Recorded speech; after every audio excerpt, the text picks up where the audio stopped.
Hey, listen, man. If you're a Star Trek fan, you're happy right now, okay? I'm happy. I just finished watching the first episode, and I'm not gonna lie, man. I'm kind of pumped up. I'm kind of pumped up. Everything that I had issues with the J.J. Abrams universe, all of the issues that I had rewatching the entire Star Trek canon, going all the way back to the original series, through Enterprise and Voyager and Deep Space Nine and Star Trek The Next Generation and the animated series and all the movies and the captains. I watched it all. And I said to myself, I think that CBS, number one, they're not going to make the mistake of bringing this franchise back, Star Trek, and allowing it to just be a one and done situation.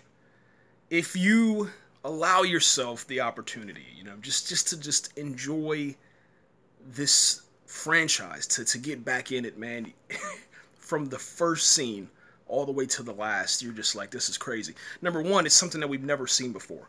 Number two, the CGI and all of the animation and all of the just special effects are Hollywood level, man. We're not talking about like something that you see on like I don't know, BBC or CBS. This is actually really, really good stuff, man.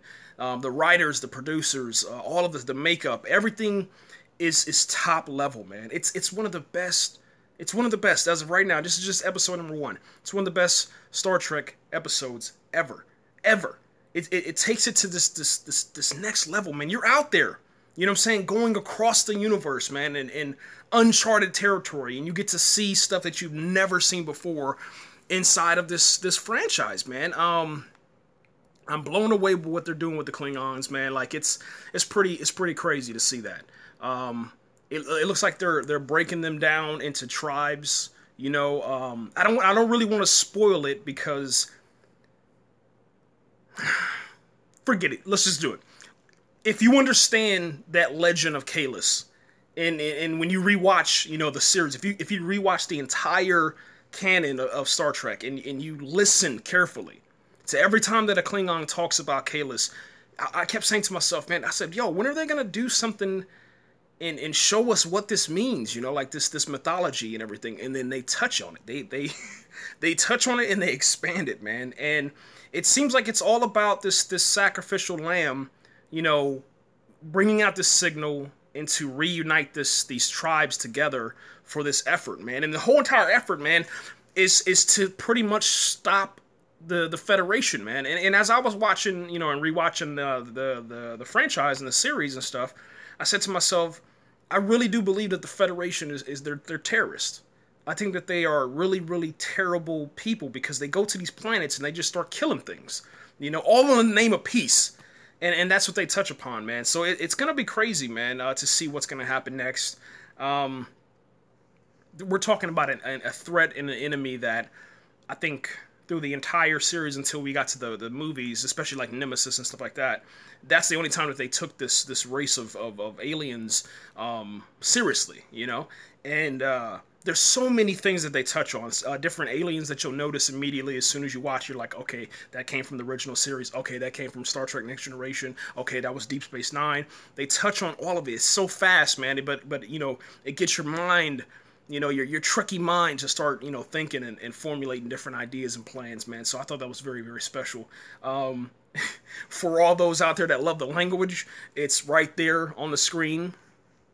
Maybe if you can even practice writing it, you know what I'm saying? I don't know. Maybe you could take a lesson, and if you didn't get into it, the first time that you watched it, maybe you could do it now, Maybe if if Worf didn't, I guess intimidate you enough to kind of bow down to his his people, then now you definitely will, because this is pretty scary, man. It's pretty scary stuff. I wouldn't recommend it for anybody that's underneath probably the age of 13, to be honest, man. It's pretty intense, man. A little bit of unnecessary nudity.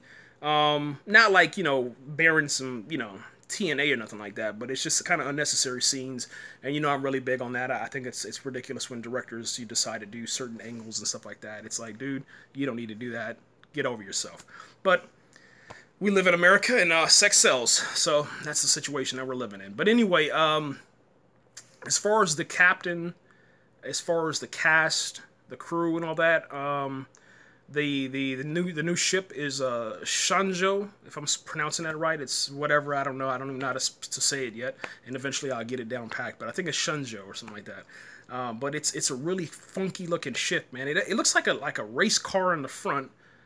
You know, the way that it has like this little, it's like a little cup looking thing like this, and then the rest of the ship is all around it.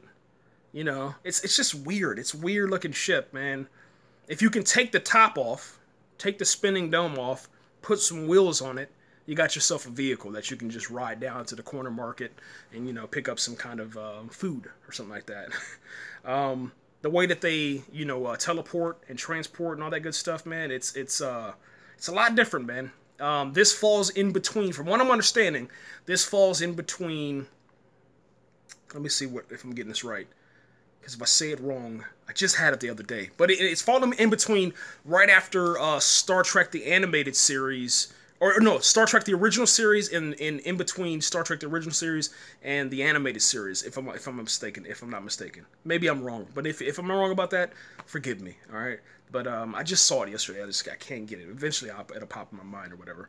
But what I love the most about it, and I found most fascinating, is that, you know, number one, this new cadet, this new lieutenant, this new officer, Michael, who's played by, you know, the Walking Dead's Sasha, and she's what I'm assuming is half Klingon, or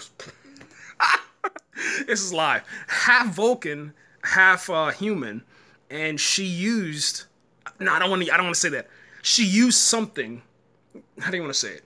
She did something to the captain that we've never seen a Vulcan do on purpose. There you go. Yeah. Usually it's because, you know, something's wrong with the captain, somebody, you know, mind control or something like that. But no, this thing that she did, okay, to the neck area, it's pretty dope. It's pretty dope. I mean, it's just crazy to see that, man. It's almost like, you know, every one of the what am I trying to say? Yeah, every one of the ship and the crew members, they have their own personality. You know what I'm saying? Nobody's shut down. Everybody's equal. Everyone, their ideas are kind of listened to a little bit more, man. All the frustrations that I had with Captain Kirk on the original series, I used to get so frustrated, man. I had to stop watching it a couple of times because it's like, this dude he's an idiot. He really is. He's the dumbest retard captain that we've ever had. He's pathetic.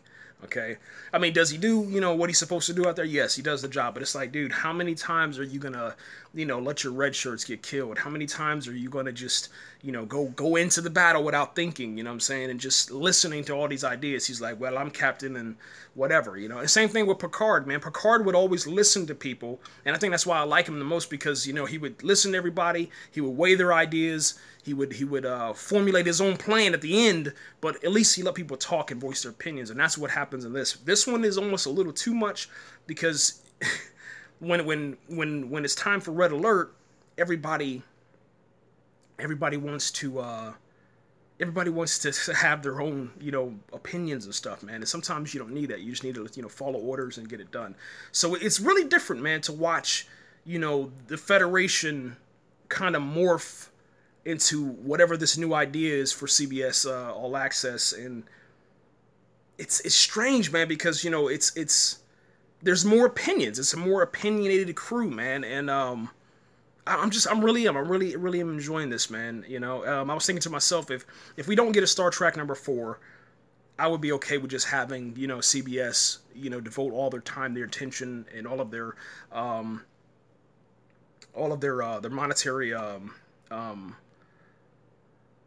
I'm trying to think of what I was trying to, that space in between, but all their funds and stuff like that to this project, you know. I think it's between Star Trek the Original Series and Enterprise. That's what I'm gonna say. Yeah, I'm gonna say that. Yeah. It must. I don't know. I really don't know. It's in between those two, though. I know it's not towards like Deep Space Nine or Voyager. pretty sure it's in between the original series and what you call it. But yeah, anyway, episode 2. You know, pretty much at the end, the first episode is the start of the war. All right, and let me talk about that for a second. Long story short, they're out patrolling the Federation space, you know, and then they run up into they kind of run up on an object.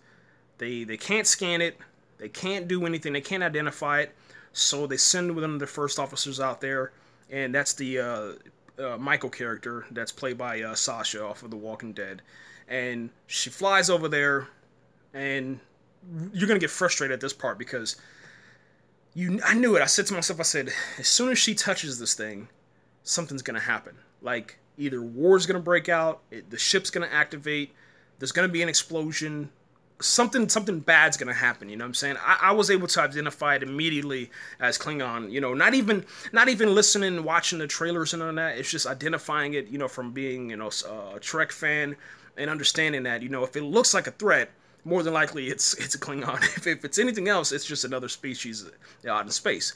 Not all the species in space are evil, you know what I'm saying? And I love how they did that, because that was pretty annoying with the original series. Like, every person that you meet, every species of alien that you meet, is either Captain Kirk is boning.